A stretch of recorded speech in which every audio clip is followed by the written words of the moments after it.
We can never have this. I can't be without you. She shook her head, denying my words. The warm, golden glow of the world dimmed a little. I wrapped her in my arms closer, my nose nuzzling hers. When I opened my eyes, she was gone. I looked around at the empty park. No wind, no birds, no light. Darkness rushed at me. "Ari!" I shouted, frantically standing up and trying to get my bearings. Did you just say sorry? "What?" I played dumb. I felt disoriented as I realized I was still in the waiting room for the meeting. Goddess, I felt dizzy. How long was I out? Like 3 minutes. That felt like hours. Clearly still not enough. I was upset. I kind of wished the dream had been real. Everything but the end anyway. I couldn't explain why I felt this dread. My dream obviously took it further. The more awake I became, the more logic came back into focus. Perhaps it wouldn't be a bad idea to go check on her. I should give her more money anyway to make sure she had everything she needed. Finally, the elders shuffled out of the meeting room and Sarah and I went in. "Father," Son. And the Holy Ghost. Sarah grinned. Luckily, this was the type of humor the Alpha liked. They chuckled. So you're the beta half to my son, I hear. Good. Good choice, Reed. Walk me through your decision.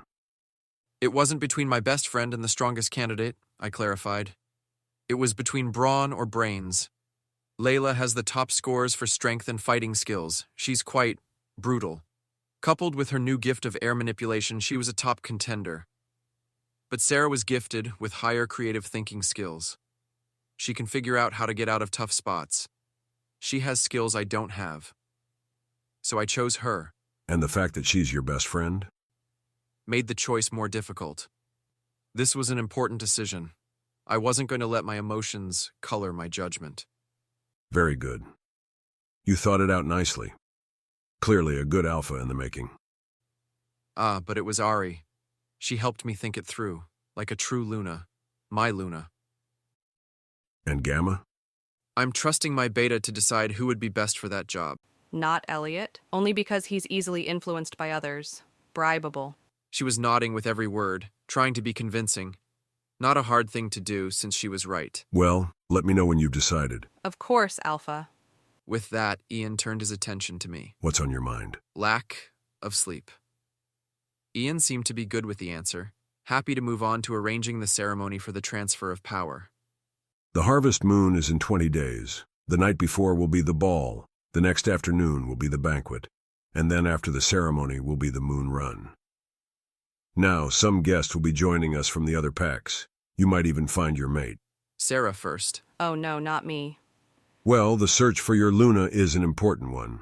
She will bring strength to the entire pack through you. I think for now I just want to focus on the job. Ian grunted at my response.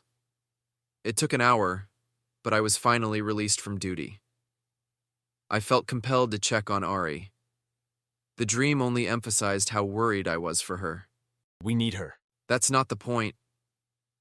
I ran to my truck and was peeling out of the parking lot before any more time was wasted. I woke, my nose tickled by nuzzling against my pillow. I didn't want to move. The sensation of Reed's arms holding me close was fading too quickly.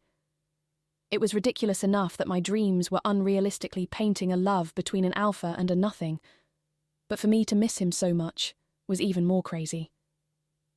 Luckily, before I could wallow too much, Trixie called and told me they wanted to offer an exclusive contract. It's a promotional tactic, you see. Your picture was chosen for the billboard downtown, so more people will start to recognize you. We have a loft for you and a full closet, obviously with our brand. Is this normal? I asked. It seems incredible. We like your look. Call it luck if you want. Did I mention the salary? How about you try it out for a few weeks? You can accept an exclusive contract with Golden Leaf if you want to at the fall gala. She smiled on the video chat like this was a sure deal. The gala was some big party the whole company seemed really excited about. I'm going. You're the headliner.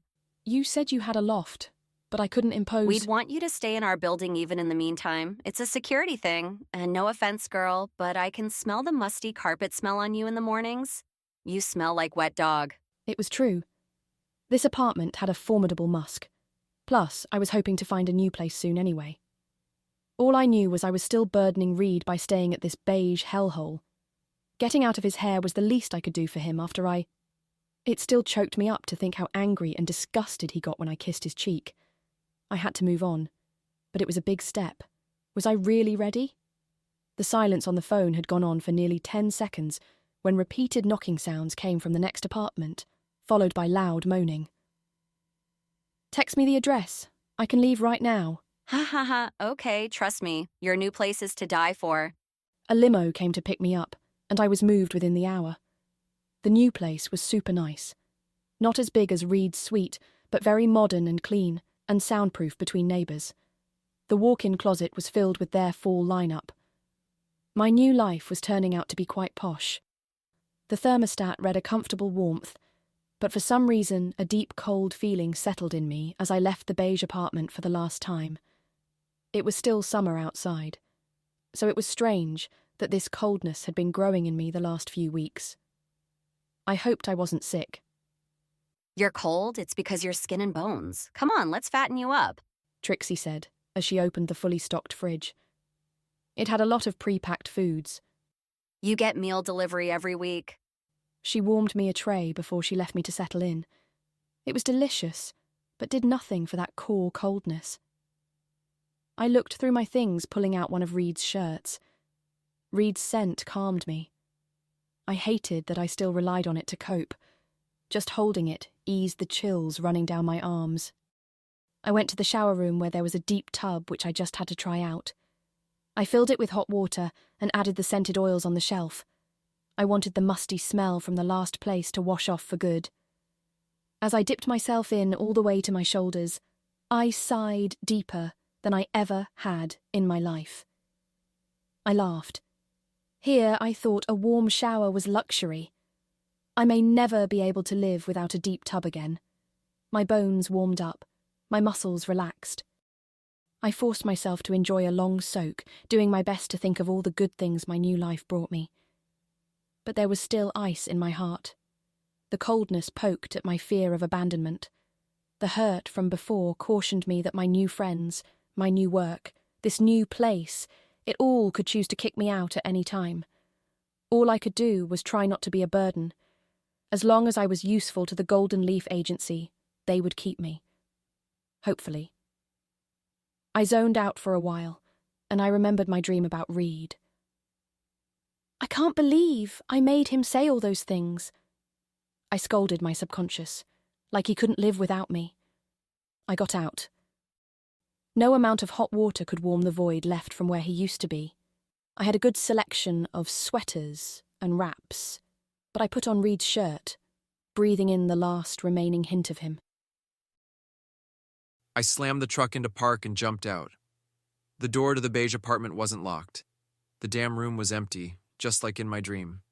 I paced back and forth in the musty living room trying to think what to do next. The closet was empty, the trash was thrown out, the fridge was empty. By the scent of things, I could tell I had just missed her. Ari. I could feel myself going into a panic. I need you! My chest tightened. I didn't have time for a panic attack. Take a deep breath. Think. Where would she go? I wondered if I could follow her scent and even tried, but the bustling streets and car exhaust covered up anything I could recognize. My phone rang. Sarah. Hey, where are you at? I swallowed hard and did my best to steady my voice. In town. Alpha wants you to go to the neutral circle this evening. He needs to introduce the main players to you. Now? He told you so earlier, remember? I don't know why you went running into town. You've got to know who you're working with. Right. I sighed. I didn't want to leave, but what choice did I have? What would I do if I saw Ari anyway? Tell her to come back with me? Or was I going to walk away a second time? Could I even? I wanted to check on her. If she had enough money to move out, then she was doing fine. I didn't have to worry anymore. Tell Dad I'll meet him there. I'm heading over now. I didn't even get to see Ari. I had set myself up for disappointment. How can you be okay with this? She's gone. My wolf growled in my head fiercely. I left her a note. Call me, Ari. Or as I closed the door to the apartment, my arm felt heavy like I was being held back. Let me go, you stupid wolf. We need to obey the alpha. We are the Alpha. Not if we don't listen to our current alpha. My arms moved normally again. I started the engine and drove out of the city. My mind was filled with mournful whining. There was nothing I could do to comfort or reassure my wolf. The distance sliced into me anew with jagged edges.